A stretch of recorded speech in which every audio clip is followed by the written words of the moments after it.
Welcome back to Reading Bear. Today, we will take a look at some new IDontWorkHereLady stories. And if you enjoyed my content, please don't forget to subscribe to my channel and post some bear emojis in the comments. Let's go! The first story is titled, Got Free Drinks to Spite a Idiot After Work, Walked to the bar to meet some friends for drinks.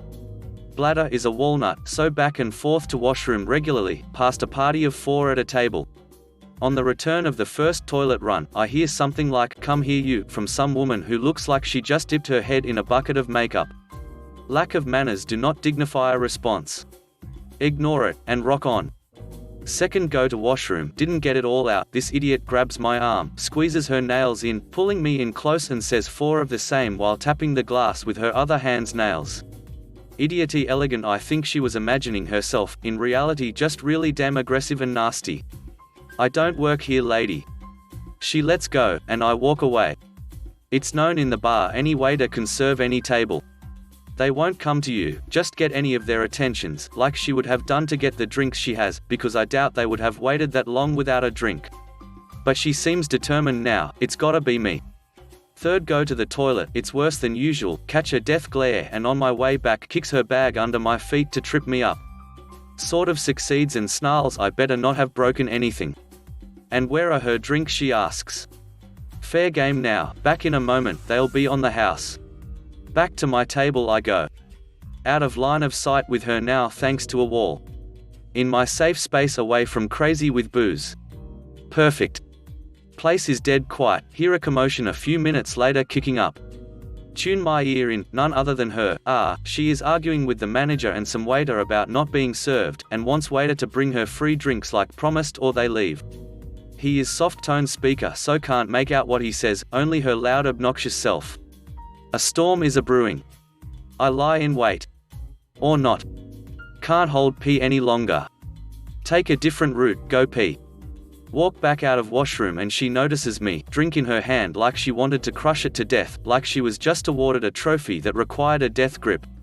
A mission in her eyes while looking like some sort of fugly meerkat, she was on the lookout for me. Decide duck it, walk back past table at speed like I'm rushing to explain myself but just speed by with a great big stupid vacant smile. IRL trolling. Explosion, she throws a large ice jug from the table at my back shrieking in some trashy Amazonian tribal display. Hits me, no injury, but startled and fall. Manager comes a-rushing. Sweat pumping out of her at this point, makeup contours blending together. 190/140th BP type stuff. Screaming like a loon she will get what she wants. Manager assesses situation and some older woman states something like, she just threw the jug at him, no reason, and demanded her buy her free drink. Close enough, and even makes her seem more Looney Tunes.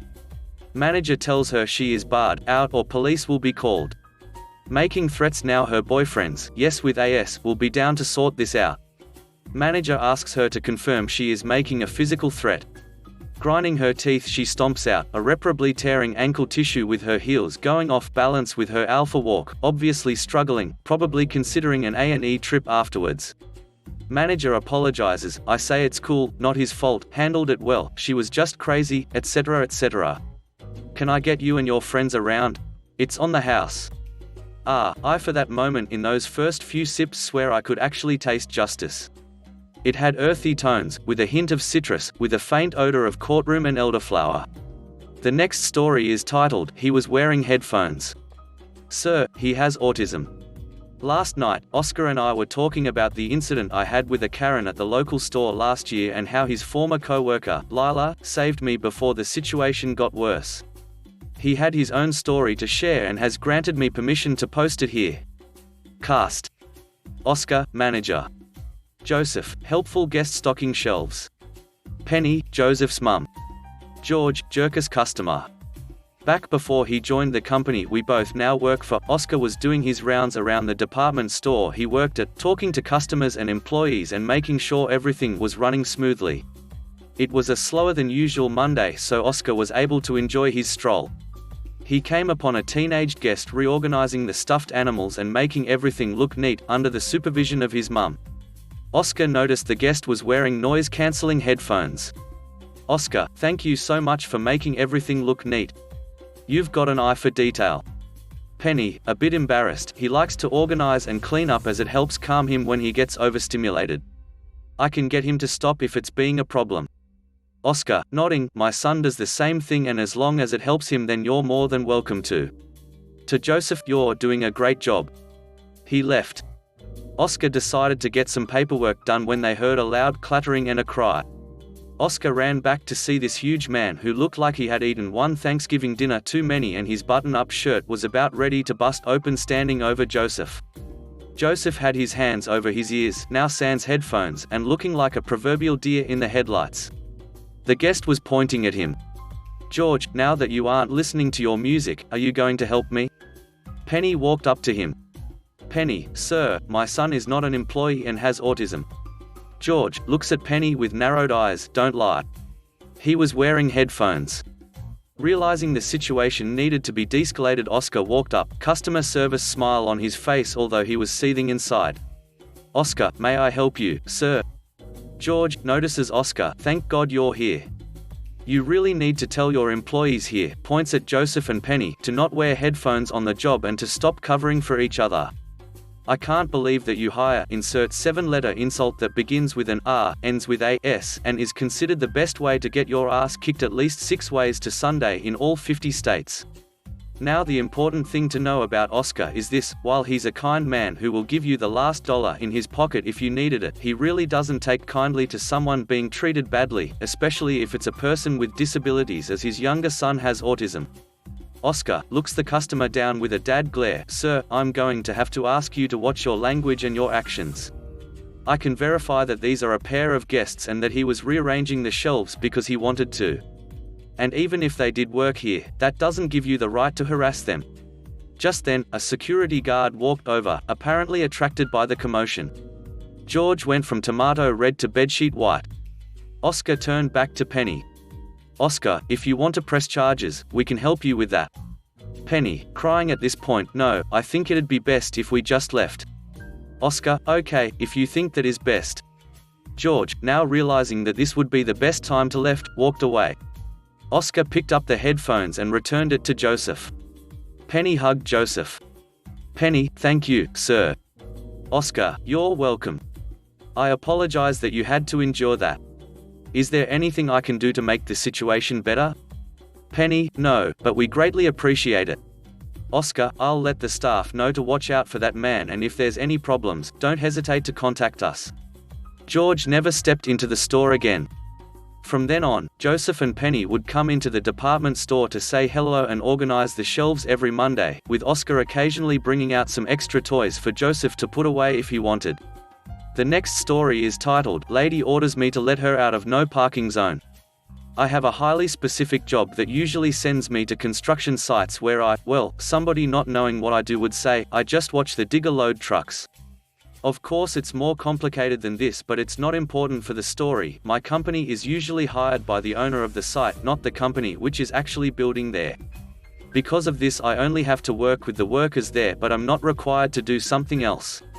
So on to the story. I was sent to a construction site in the city with very few parking space around. Because of this, the company building there had a deal with the city to declare space alongside the road usually used for parking to a no parking zone to be able to store some of their stuff there, and had set up signs to make this clear. It was summer at the time and pretty hot. The operator of the digger and I were the only people on site through lunchtime when some lady shouted to me to come to the entrance of the construction site. I had set myself up in pretty much the only piece of shadow on the whole site and really wasn't in the mood to leave that spot. So I shouted back to her to tell me what she wants. Turns out she had parked in the no parking zone and hadn't noticed that the workers had set up a movable fence to surround that zone to be able to store their tools there without it getting stolen right away. So her car, a Porsche, was almost boxed in, as 2/3 of her car were in the no parking zone. She is still shouting at me, so after seeing what's going on I get interested and move on. I get to her, covered in dust, taking my time moving up to her. She was in her 40s maybe and wore high heels and a nice dress, typical businesswoman. The whole time she was shouting to me to speed up and move faster. She is in a hurry. So finally I'm in front of her. Lady, finally, that took you ages. Now move that damn fence so I can pull out of there. Why would you even box me in? I turn around slowly and look at her car. It would have been easy for me, even for herself, to move the fence and let her out. But she wasn't very nice and I wasn't obliged to help her. Me, sorry, won't do that. Lady, what? Why would you say that? Let me out, me, I don't work here. I said that, standing in front of here, covered in dust, wearing my high-visibility vest and my hard hat. Left her speechless for a moment. Then all hell broke loose. I was lying, she would get me fired, she would call the police because this was theft, she knew the mayor and all kind of other things. I just stood there, pretty amused on the inside, just like the operator in his digger who was laughing so loud, I almost could hear him over her screeching. While it was amusing seeing her go off at this point, I was a bit pissed too, because I only could imagine how this entitled brat was speaking to people she actually had power over. While she was in her tirade, 2 policemen turned the corner. She must have noticed the grin on my face because she abruptly turned around and saw the 2 approaching her car. Lady, finally someone who can help me. Tell this to move the fence so I can pull out. The 2 policemen looked at her and then at her car, finally at me. One of them walked to the vehicle and the other approached me. PM, what's going on here? Me, she ordered me to let her out of the no parking zone, but I don't work for building company's name. I pointed to the big signs where the well-known building company advertised itself and to my name tag. I wear one in my high-visibility vest with my company's name on. The policeman understood very fast, this no parking zones are pretty common in the city. He walked over to his colleague who was the target of the woman now and said a few words to him. He pulled out a small book and began writing a ticket. Only then it dawned on the lady that she was in trouble. She still kept shouting that she did nothing wrong because she was boxed in and wouldn't be in the no parking zone if only I would let her pull away. PM, he doesn't work here and you are parking in a no parking zone. Here is your ticket. He handed her the ticket and moved the fence to let her pull out. She was standing there a few seconds with the ticket in hands, speechless. Then she got on her car, giving me the stink eye, and went off. I tipped my hard hat when the 2 policemen continued their walk and went back to tell the operator of the digger what happened. Had a good laugh after all. The next story is titled The Time My Husband Was So Wholesome That I Fell in Love with Him All Over Again. We're in the Winn-Dickie store doing our grocery shopping. Lady in a motorized cart was in our aisle. She looked back and asked if we could flag down a worker. We didn't see any around. My husband asked what she needed. She said not to bother and she would wait for an employee. He insisted. Then spent the next 10 or so minutes helping her get the rice and pasta sides down from the higher shelves. I pretended that I wasn't watching, but boy was that some sexy stuff. I know. I'm gross, but I'm also middle-aged and that is what I find sexy now. Not exactly an IDWHL story, but hopefully close enough to not get deleted. I mean, he didn't work there, but he worked there that day. The next story is titled, Just Run Across the Store and Tell Them to Answer the Phone. I used to work the customer service desk at a large grocery chain in Pennsylvania. By far, the most common call we got was people asking for the pharmacy. For us, and for a lot of large chain stores, the pharmacy is its own separate entity in all respects except for sharing the building. Think of it like 2 different stores at a shopping mall. They had a different name, different staff, different logo, different everything. For us, we weren't even on the same phone system, for privacy reasons, so when people would ask to speak to the pharmacy, the only thing we could do was give them the information to connect to the pharmacy directly. We'd often get people who call and begin spilling their medical history before you could stop them. But this was one of my most memorable calls. Based on the voice, this was an adult, in their 30s or 40s. Me, thanks for calling large grocery store. My name is Chris, how can I help you? Lady, hi, can you connect me with the pharmacy? Me, I'm unable to transfer you but I can give you the pharmacy's direct number to call. Lady, no, I just want you to transfer me. Me, I understand, the pharmacy is a separate store and on a different phone line so my phone here isn't able to transfer you. But I can give you their phone number to call them directly. Lady, so why you won't transfer my call? Me, I'm sorry, it's a bit of a pain, I know. I wish I could, the phone just can't do it because they have their own system so that patients don't accidentally leave voicemails with sensitive medical information on the grocery store's phone. But I have their number ready for you to connect with them directly. Lady, ugh, fine. Give her phone number. About 30 seconds goes by, my phone rings again. Me, thanks for calling large grocery store. My name is Chris, how can I help you? Lady, hello.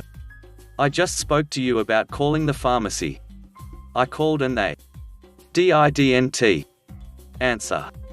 I can't see the pharmacy from my station, but on Saturday mornings they were always busy. And given the length of time between calls, she couldn't have called more than once. Me, I'm sorry about that, ma'am. It's very possible that they're busy. But I'm sure if you call back in a few minutes or leave a Lady, I don't want to leave a message. I want to talk to someone now. Can't you call over and ask them to answer the phone? Me. I want to help, but I can't really force them to answer the Lady, I'm going to hang up and call them. You go over there and tell them to answer the damn phone while I'm calling. Me, ma'am, I'm afraid that I can't do that. Like I said, if you call and leave a mess. Lady, why won't you help me? Go over and tell them to answer the phone. Do you even understand what I'm asking you to do? Me, ma'am, I understand what you're asking me to do and I'm afraid I can't do that. But I can. Lady, I want to speak to your manager. Me, I'm happy to connect you with the pharmacy manager. But I can't transfer you, you have to call them directly. The next story is titled, You Must Work Here Because You Look Dirty. I'm in HVAC school right now, so I get out mid-afternoon most days. Yesterday, I get a call saying my brand new recliner chair was ready for pickup from the furniture warehouse. I ordered it a month ago and it just got to the distribution center, so I booked it over after class and thought about how great to have a chair that's mine again and not falling apart. My current one is 14 years old and my daughters tend to claim it when I get up for more than 10 seconds. That being said, I get to the warehouse, go in and get the order processed for pickup and back my truck to the bay door and wait, as told by customer service. Thus, the incident. Older entitled dude, OED. Sentient being, me. OED pulls up in very nice, very well polished Cadillac right next to me, 2 spaces over from bay doors, and sits there. Looks around for a minute, sees me leaning on tailgate of my truck, and stares at me for probably 30 seconds before he loses patience. I'm obliviously looking at my phone and waiting for delivery of my chair. OED, hey. Yells this through rolled down car windows. Me. Heard his yelling but didn't care enough to look up. OED, hey. I know you can hear me. Lays on car horn at this point. Me, what? OED, come here now. Me, no, I'm good. OED, stupid lazy little crap, get over here and get my furniture order. Me, okay, this can't really be happening, so I sauntered over. What the hell are you barking about and why are you yelling at me? OED, because I'm a paying customer and you're not being paid to sit on your ass, so get in there and get my furniture now. Me, okay, now I get it. You think I work here? Well, I don't.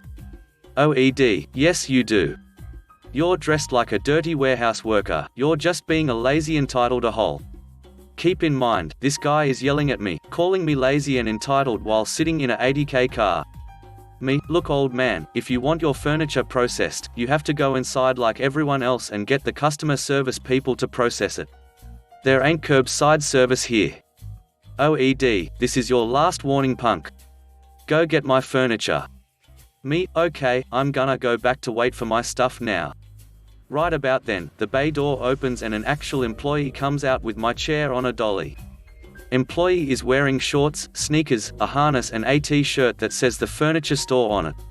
I'm in a hoodie, long work pants and boots, so no actual resemblance to employee. Employee helps me load the chair still boxed up into my truck bed and I sign the sales receipt for it. Meanwhile OED has finally gotten out and it's stalling his way over, idioting to the heavens over all the injustices of the world and how millennials are ruining everything. I guess I'm a millennial now, even though I'm over 40 and my beard is going grey. I got the chair all strapped down and hopped out of my truck bed, shook the actual employee's hand and got in and started my truck. Employee must have been used to the insanity of entitled customers because he was completely ignoring the OED. Instead he just pushed the dolly back in and closed the bay door. OED was hollering and cussing up a storm as I started up and drove away. Not the most satisfying story, but still ended with a smile on my face. The next story is titled, There Was a Fire. I'm a fire investigator for insurance companies. I was working a fire in an auto body shop in the middle of nowhere. I spend most of my days alone working, and this one was no different. I'd been there 4 or 5 hours at this point, and I was digging through some debris looking for an alligator clamp to a battery charger under what was left of this car they'd left to charge overnight. The fire happened in the middle of the night, so the fire department had cut through the overhead doors in order to get inside, and since it was much easier to just take off the plywood they used to cover the hole in the door and climb through, that's what I did. The inside was coated with smoke and 3 cars had essentially completely burned. So I'm kneeling on the ground with a shovel in my hand covered in ash when I hear a voice say, "Hello, is anyone there?" Which scared the ever-loving crap out of me. Being alone for hours in a dark burnt building can leave you a little on edge. I get up from what I was doing and there's a lady standing about 4 feet away from me. She looks me up and down and says, "What happened here?" I kinda glanced around and said, There was a fire." She said, "Oh, that sucks." Then tossed me her keys and said, "I need an oil change and a tire rotation." I told her that I didn't work here, that I was the fire investigator, and that the place wouldn't be open for a while since, they'd had a massive ducking fire she had to climb through a cut-open overhead door to get into. She then asked me, "Well, when will you guys be open? You can just do it then." I again told her I didn't work there, I was the fire investigator, and she'd have to come back later when the actual owners of the place were there and it wasn't just me by myself. Mind you, I'm wearing a fire helmet, fire boots, and latex gloves. And it wasn't like this was a small fire. This place was cooked. I handed her back her keys and she just kinda gave me a weird look and said, "Oh okay," then climbed back through the cut-open overhead door. It was one of the weirdest moments I've ever had on a scene. If you enjoyed the video, please subscribe to the channel and post some bear emojis in the comments.